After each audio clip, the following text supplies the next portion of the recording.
Hey Sam, excited for you to MD this weekend. I'm making this quick tutorial video for you on the Ableton set. So I will actually send you a text with the laptop password and then some quick keyboard shortcuts that I think could be beneficial live. So you're gonna open up Ableton. This is the screen you'll get.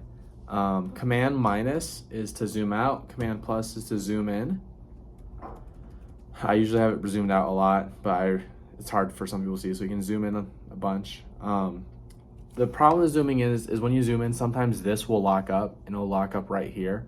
So if you can't expand this for whatever reason, just zoom out and that should fix it.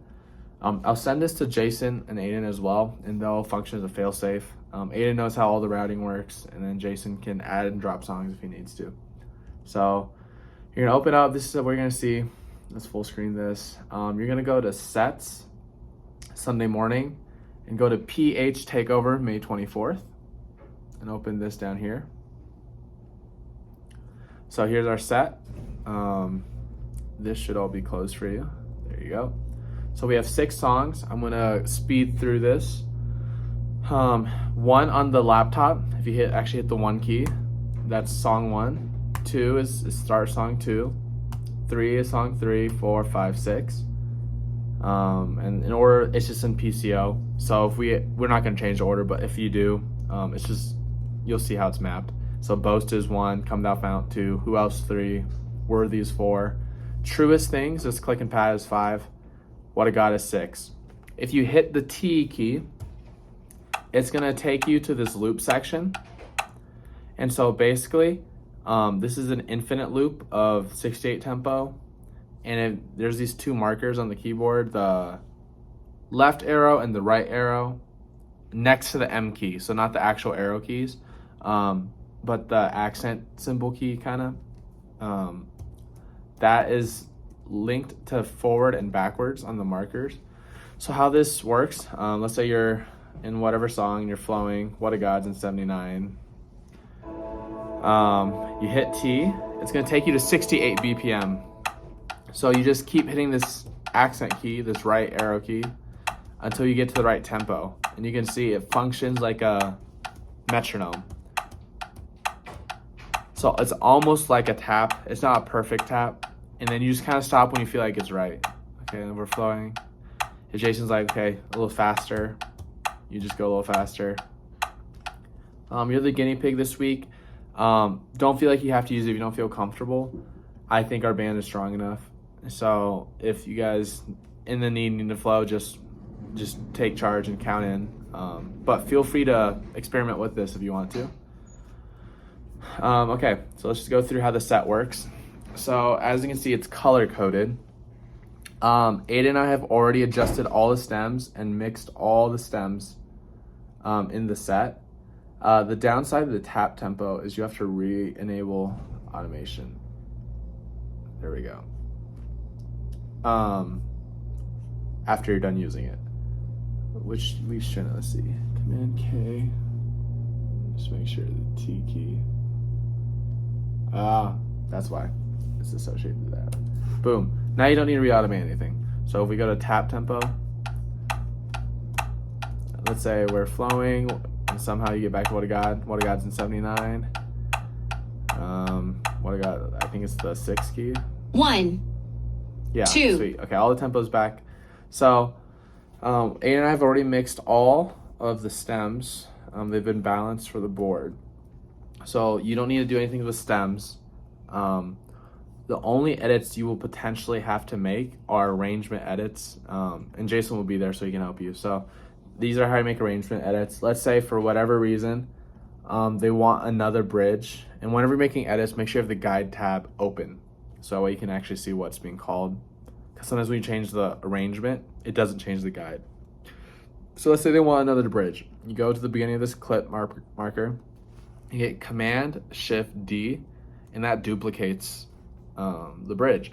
So you just make sure the guide lines up. Turnaround. So in that case, the guide did not line up. So you'll just go here, take it out. You can call bridge, or you can drag in a guide voiceover there, or pull a guide thing from somewhere else. But that's how you change the arrangement. You should never have to mess with the stems. Let's say for some reason they want another chorus. You just select the chorus or select the section you want, and make sure Command Shift D, that duplicates, and Command Z to undo, or Command Shift X to cut time, Command Shift V to paste time. So the difference with the pasting is that it pulls all the stems with it versus just pasting or copying a certain stem. So if I were just to Command X that only takes out that. So just undo all that. Here I put notes in for you for calls. So make sure in both we hit the 6, 5, 4 at the end of the second verse. You know what? I'll just put hits here, just so we make sure we get that. I think we have a guest drummer this week, so just coach him on how we do our songs. He's a really good drummer. Just make sure you feel encouraged. Make sure you feel encouraged to coach him. Meta encouragement. Okay. Hits. That will be in dynamic cues. Boom. Okay. So I'm putting hits here. Let's see if that makes sense. Hits. It's way too late. Let's put it right here. Hits. Bum, bum, bum. That should be a cymbal hit. Bass and EG and keys are da da da, doing that together. Okay, I'll put that in the band notes. Okay, I'll highlight this for you so you don't miss it. The reason why it matters is because we just want to strive for excellence, and like they wrote the song that way for a reason, so we also want to honor the writers. Okay, Come Thou Fount. You'll crash out. Every song has a click loop at the end of it, so it's gonna say ending. Ending. Crash out, crash out, crash out. Both tracks are a little weird. They just cut, so you're gonna have to keep crashing. I'll put this pad to come sooner, actually. And so this red marker is a loop marker. This tells Ableton to loop to the previous marker. So as you can see, it goes back to this, and you'll just be here. There's the click. If you want to turn off, click this. That's how I would turn it off. Just hit the 4. Or click the actual orange button. And then when you feel it's appropriate, you can just take out the click and set the pad roll. Or you can just hit spacebar. And you can see I put reverb on so it'll slowly fade out. Hit spacebar, pause it, then hit 2. And then at the right time, just communicate with the band, do this during rehearsal. Song 2 is in 3/4 or 6/8. So you'll need to give them the click before you fire the song. So with Come Thou Fount, I actually think it would be most beneficial if during the call to worship you somehow bring them to 3/4. Maybe ask Jason, he might have a different view. But right now 2 is linked to this click loop section. And then what I would usually do is, then I would, when Jason says fire, I hit the next arrow. 1, 2, 3. If you don't like that, what you could do the day of, if you just want 2 to trigger the song, just drag 2 over here. Ignore this whole click loop section. So let's say it's call to worship. You're calling, and you're talking to the band to the 4, to the 5, to the 1. Jason gives you the cue, just hit 2.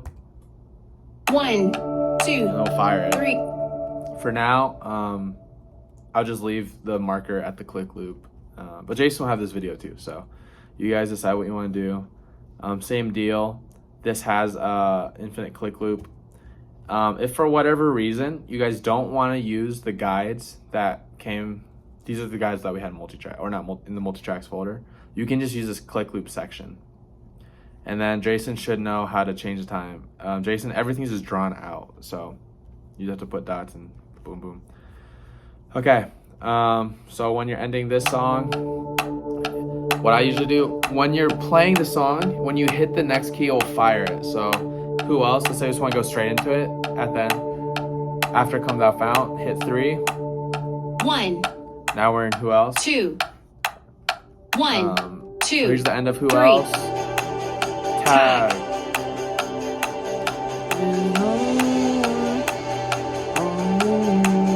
Tag. My finger's already on the 4 key.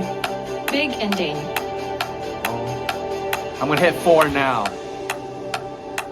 We're crashing.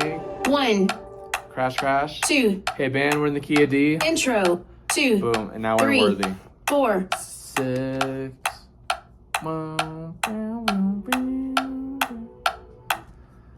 Sweet. Okay, that's worthy. Talk to the team about truest thing. That's just a MIDI click. So here's how the MIDI click sounds like. The good thing about a MIDI click, I can drag it however long I want. It just copies and pastes itself. So that's really cool. And then here's What a God. Song 6. 1. A lot of this is pretty self-explanatory. You can see. Yeah, and this will just go. So that's the set. Really, really quick routing things. Hit tab on the keyboard. This brings all the routing. You personally will not need to mess with anything on the left side. Don't touch anything here. This is everything on the right.